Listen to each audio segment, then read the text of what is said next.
Bismillahirrahmanirrahim. Alhamdulillahi rabbil alamin. Wassalatu wassalamu ala asyrafil anbiya'i wal mursalin wa ala alihi wa sahbihi ajma'in. Allahumma inna nas'aluka ilman nafi'a wa rizqan tayyiba wa amalan mutaqabbala. Allahumma anfa'na bima 'allamtana wa 'allimna ma yanfa'una wa zidna ilma. Assalamualaikum warahmatullahi wabarakatuh. Baiklah, di kesempatan kali ini insya-Allah kita akan mengupas satu kitab yang dinamakan Tadhkiratus Sami'i wal Mutakallim fi Adabil 'Alimi wal Muta'allim. Ianya adalah satu kitab adab yang dikarang oleh Ibnu Jama'ah Al-Kinani.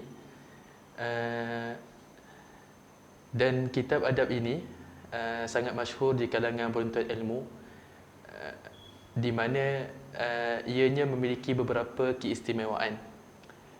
Antaranya adalah ianya bukan sahaja membicarakan tentang kelebihan-kelebihan penuntut-penuntut ilmu dan kelebihan-kelebihan ilmu itu sendiri, dan bukan sahaja bercerita tentang adab seorang guru, dan bukan juga hanya membicarakan tentang adab seorang pelajar. Akan tetapi di dalam kitab ini juga ada dibicarakan tentang adab bersama dengan kitab. Bagaimana kita nak menjaga kitab kita, bagaimana kita nak bermuamalah dengan kitab-kitab kita. Dan di bab yang terakhir ada juga dibicarakan tentang adab mendiami asrama ataupun mendiami tempat-tempat penuntut ilmu. Macam dekat zaman sekarang, ni kita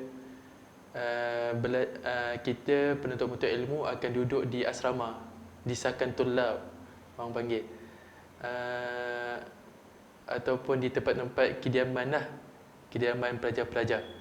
So bagaimana adab kita di tempat kediaman tersebut? Apa yang tak boleh kita lakukan, apa yang boleh kita lakukan, bagaimana kita nak menjaga kediaman asrama. So ini adalah antara keistimewaan yang ada dalam kitab ini. Maka di kesempatan kali ini insya-Allah kita akan melalui dahulu mukaddimah bagi kitab ini. Setiap kitab itu ada mukaddimah, dan setiap penulis akan memberitahu anda apa yang dia tulis dalam kitab ini melalui mukaddimahnya. So amat penting bagi kita untuk membaca mukaddimah dan memahami mukaddimah agar kita faham apa yang ingin disampaikan oleh penulis buku tersebut. Okey, bismillahirrahmanirrahim. Qala al-muallifu rahimahullah. Bismillahirrahmanirrahim. Alhamdulillahil barrir rahim, al-wasi'il alim, dzil fadlil azim. Segala pujian bagi Allah yang maha baik, al-bar, ar-rahim, yang maha penyayang, al-wasi'il alim, yang maha meluas ilmu pengetahuannya, al-alim, yang maha mengetahui, dzil fadlil azim, yang mempunyai limpah kurniaan yang sangat luas. Wa afdalus salati wa atammut taslim ala sayyidina Muhammadin nabiyil karim al-munazzali alaihi fi dhikril hakim wa innaka la'ala khuluqin azim. Dan selawat dan salam ditujukan kepada Sayyidina Muhammad sallallahu alaihi wasallam, seorang nabi yang mulia, al-munazzali alaihi fi dhikril hakim, yang telah diturunkan ke atasnya satu ayat dalam Al-Quran yang berbunyi wa innaka la'ala khuluqin azim. Sesungguhnya engkau wahai Muhammad mempunyai akhlak yang amat mulia. Di sini kita tengok bagaimana penulis memilih kata-kata yang bersesuaian dengan kitab yang hendak ditulis. Bila seseorang penulis itu, bila seorang ulama itu hendak menulis tentang adab, mereka akan mengambil ayat-ayat Al-Quran yang berkaitan dengan adab. yang berkaitan dengan akhlak. Contohnya ayat ini, wa innaka la'ala khuluqin azim. Sesungguhnya engkau wahai Muhammad mempunyai akhlak yang amat mulia. Wa ala alihi wa ashabihi al-kiram jiwarihi fi darin na'im. Dan sebaik-baik selawat dan salam juga ditujukan kepada ahli keluarga dan sahabat-sahabatnya yang mulia yang merupakan jirannya di syurga yang penuh nikmat. Amma ba'd. Maka kita masuk sekarang ini setelah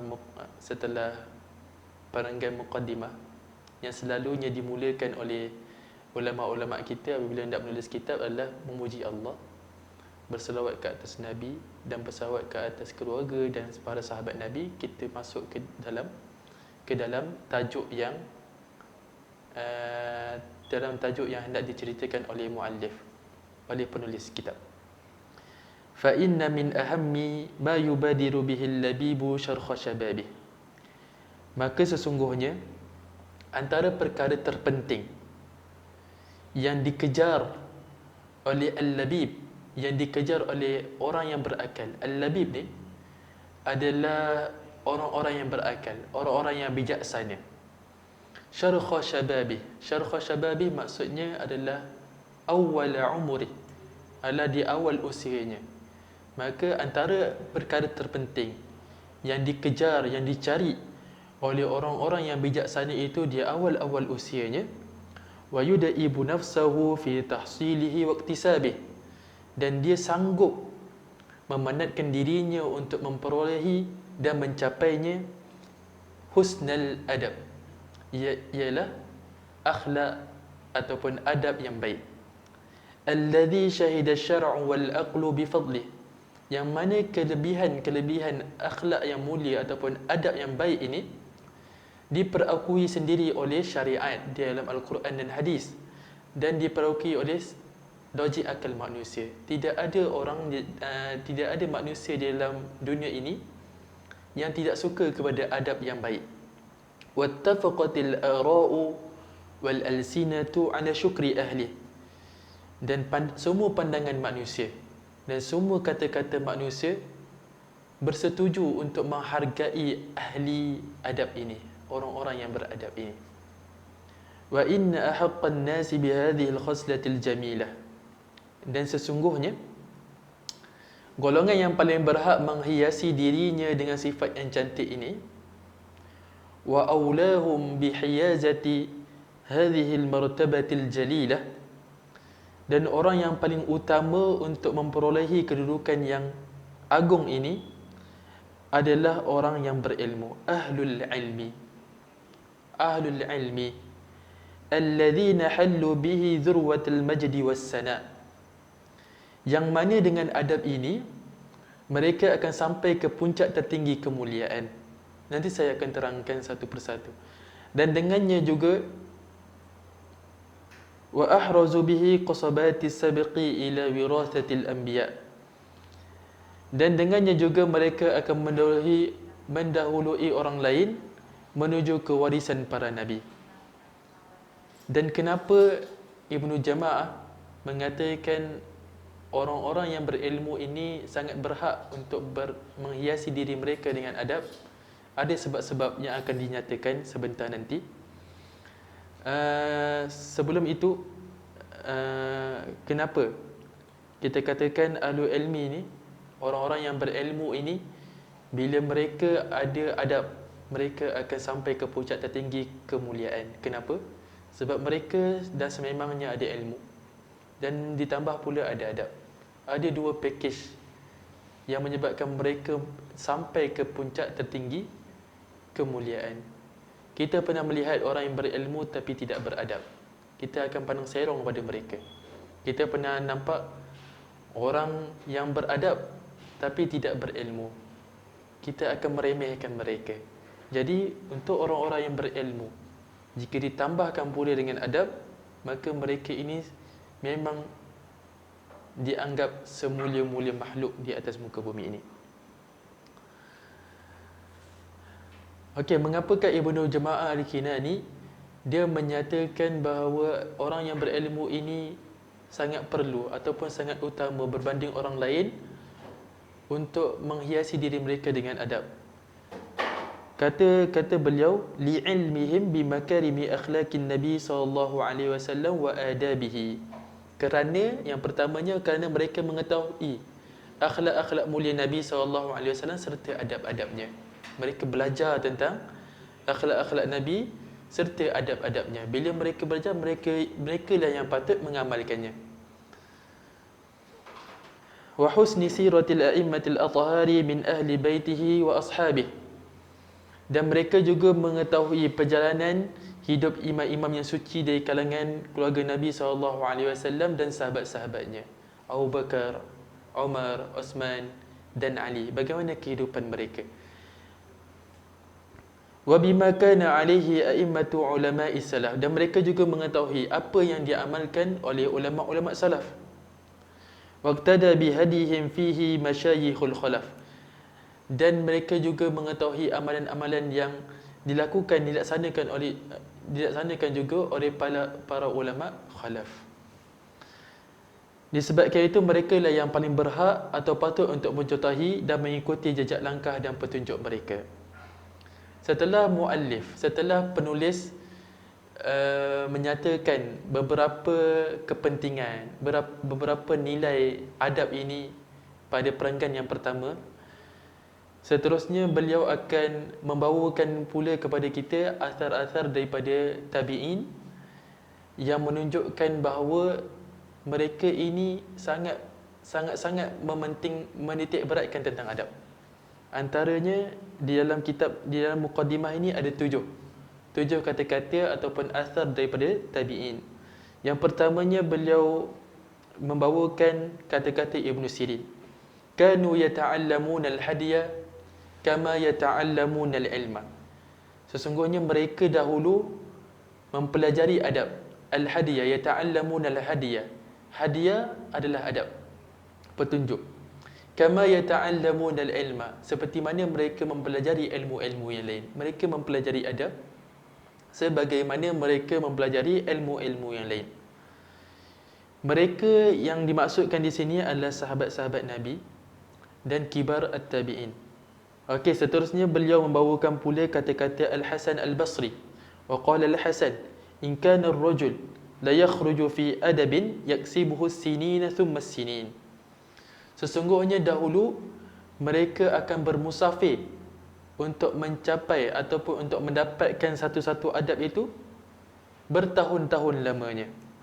Yang ketiga, waqala Sufyan bin Uyainah, dan telah berkata Sufyan bin Uyainah, inna Rasulullah sallallahu alaihi wasallam huwal mizanul akbar. Sesungguhnya Rasulullah sallallahu alaihi wasallam itu adalah neraca yang paling utama, neraca yang paling besar. Wa alaihi tu'radul asya', dan di atas neraca tersebut akan dibentangkan, akan ditimbang segala-galanya. Ala khuluqihi, dari sudut akhlaknya, wa siratihi, dari sudut jalan kehidupannya, wa hadihi, dan dari segi petunjuknya. Fama wafaqaha fahuwal haqq, maka apa-apa perkara, mana-mana perkara yang bertepatan dengan neraca tersebut, maka ianya adalah kebenaran, ia boleh diamalkan. Wa ma khalafaha fahuwal batil, dan mana-mana perkara yang menyanggahi, yang menyalahi dan tidak bertepatan dengan neraca tersebut, iaitu Rasulullah SAW, apa yang diamalkan oleh Rasulullah SAW, maka ianya adalah batil, maka ianya adalah tertolak. Yang keempat, asar yang keempat, waqala Habib bin Syahid libnihi, dan telah berkata Habib bin Syahid kepada anaknya, ya bunai, wahai anakku, ishabil fuqaha wal ulama, dampingilah para fuqaha dan para ulama, wa ta'allam minhum, dan belajarlah daripada mereka, wa khudh min adabihim, dan ambillah adab mereka, pelajarilah adab mereka, fa inna dhalika ahabbu ilayya min kathirin minal hadith, kerana sesungguhnya dengan kamu mempelajari adab mereka itu lebih aku sukai daripada kamu mempelajari banyaknya hadis. Yang kelima, Wa qala ba'duhum libnihi, dan telah berkata pula sebahagian daripada mereka kepada anaknya, ya bunai, wahai anakku, la an ta'allama baban min al-adab ahabbu ilayya min an tata'allama 70 baban min al-ilm. Wahai anakku, jika kamu mempelajari satu bab sahaja daripada adab, itu lebih aku sukai daripada kamu mempelajari 70 bab daripada ilmu yang lain. Yang keenam, wa qala Makhlad bin al-Husain ibn al-Mubarak, telah berkata Makhlad bin al-Husain kepada Ibn Mubarak, nahnu ila kathirin min al-adab, kita ni, Makhlad berkata, kita ni ila kathirin min al-adab ahwaju minna ila kathirin min al-hadis, kita ni lebih memerlukan banyaknya adab daripada banyaknya hadis. Waqila lisy-Syafi'i, yang ketujuh, waqila lisy-Syafi'i, Imam Syafi'i pernah ditanya radhiyallahu anhu rahimahullah, kaifa syahwatuka lil adab, bagaimanakah syahwatmu, bagaimanakah kemahuanmu terhadap adab? Qala asma'u bil harfi minhu mimma lam asma'hu fatawaddu a'dha'i anna laha asma'an tatana'abu bih. Bila aku mendengar satu huruf daripadanya, nanti saya akan terangkan huruf ni apa. Bila aku mendengar satu huruf daripadanya, daripada adab yang aku tidak pernah dengar sebelum ini, fatawaddu a'dha'i, maka anggota-anggota kesemuanya, tanganku, kakiku, semuanya akan bermimpi untuk mereka juga ada pendengaran, supaya mereka boleh mendengar perkara yang sama, boleh menikmati perkara yang sama. Qila wa kaifa talabuka lah, dan bagaimana pula kamu mencari adab tersebut? Qala talabul mar'atil mudillati waladaha wa laysa laha ghairuh, sebagaimana seorang perempuan yang baru sahaja kehilangan anak dan dia tidak ada anak pun selain daripada itu.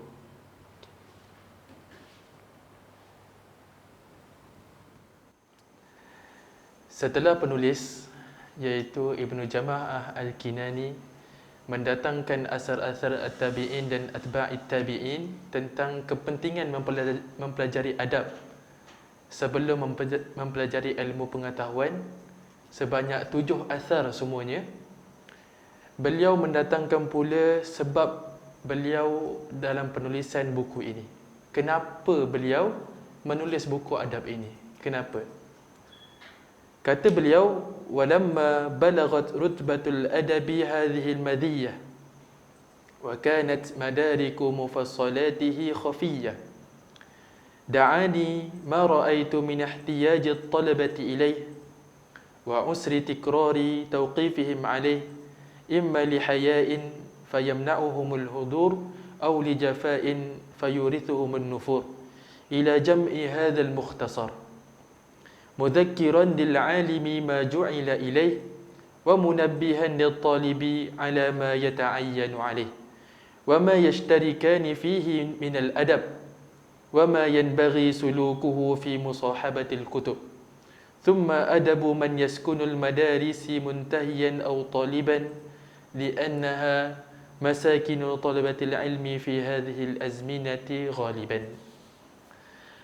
Apabila, kata beliau, apabila adab tersebut telah mencapai kedudukan yang istimewa begini, yakni dalam asar-asar tabi'in yang kita telah sebutkan tadi, bagaimana mereka mempelajari adab dahulu sebelum ilmu, bagaimana syahwat ataupun kemahuan Imam Syafi'i dalam mempelajari adab, bagaimana beliau Imam Syafi'i menuntut ataupun mencari ilmu adab, seperti mana halnya seorang wanita yang kehilangan satu-satunya anak beliau.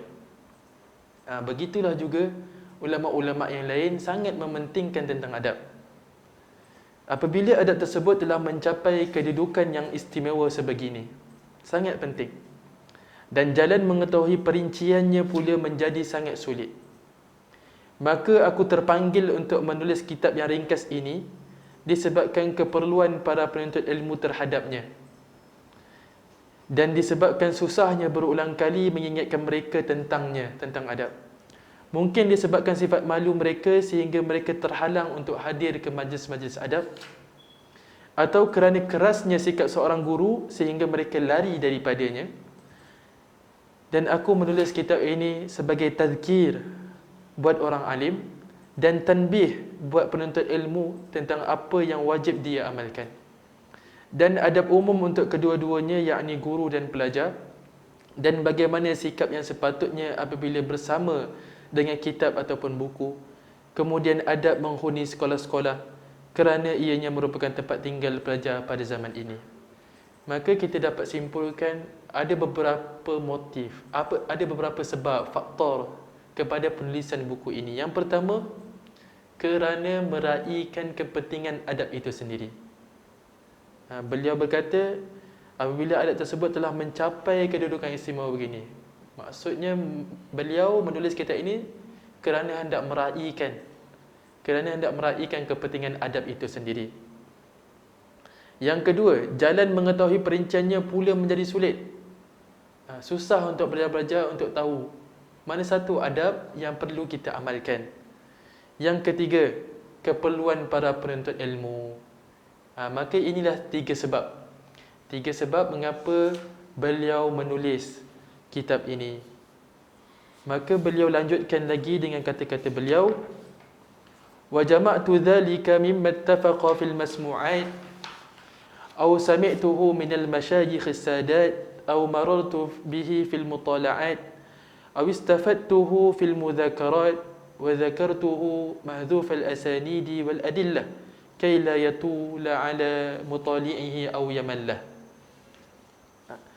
Di dalam perenggan ini beliau bercerita pula kepada kita daripada mana beliau ambil adab-adab ini. Adab-adab yang banyak dalam kitab-kitab ini daripada mana beliau ambil. Beliau berkata, dan aku mengumpulkan semua adab itu daripada apa yang tidak asing lagi pada pendengaran telinga. Maksudnya benda-benda yang masyhur daripada pendengaran telinga, semua orang tahu, tak perlu nak kaji. Semua orang tahu yang itu adalah adab yang patut dihiasi ataupun menghiasi seorang penuntut ilmu.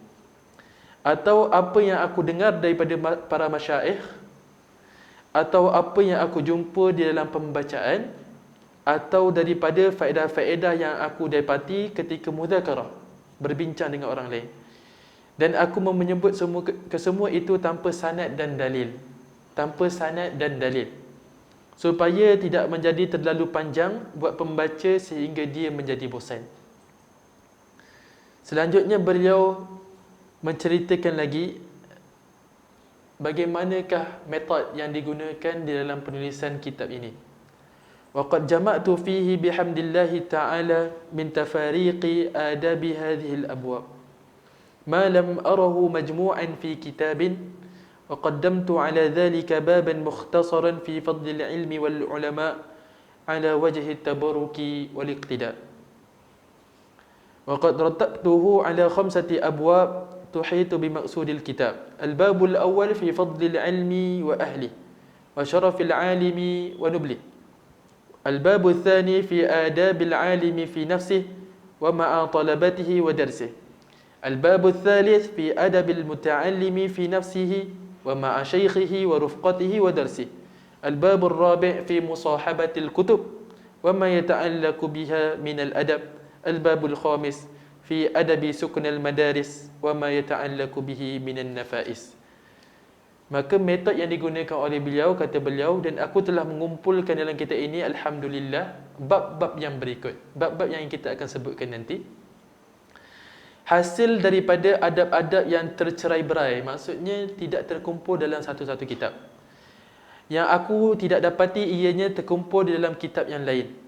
Dan aku dahului dengan menyebut satu bab yang ringkas tentang kelebihan ilmu dan ulama, semata-mata kerana ingin tabarruk dengan ayat-ayat Al-Quran dan hadis-hadis Nabi SAW, dan untuk mengikuti jejak langkah ulama salaf yang lain. Ulama-ulama salaf yang lain pun ada menulis kitab yang sama, kitab adab. Dan di awal-awal kitab, kebiasaannya ulama-ulama ini akan menuliskan kelebihan-kelebihan ilmu, kelebihan-kelebihan penuntut ilmu, kelebihan-kelebihan ulama-ulama Begitu jugalah Ibnu Jama'ah Al-Kinani, beliau berusaha untuk mengikuti jejak langkah ulama-ulama yang lain. Dan aku telah menyusunnya dalam 5 buah bab yang merangkumi tujuan kitab ini ditulis. Bab pertama, kelebihan ilmu dan ahlinya serta kemuliaan guru. Bab kedua, adab guru dengan dirinya sendiri, dengan pelajar-pelajarnya dan dengan pelajarannya. Bab ketiga, adab pelajar dengan dirinya sendiri, dengan gurunya, dengan teman-teman sepengajiannya dan dengan pelajarnya. Bab keempat, adab ketika bersama dengan kitab-kitab ataupun buku-buku. Bab yang kelima, adab ketika mendiami asrama. Wa qad sammaituhu tadhkiratu sami'i wal mutakallim fi adabil alimi wal muta'allim. Dan aku telah menamakannya tadhkiratu sami'i wal mutakallim fi adabil alimi wal mutakallim. Tadhkirah, peringatan buat yang mendengar. Tadhkiratu sami', peringatan buat yang mendengar.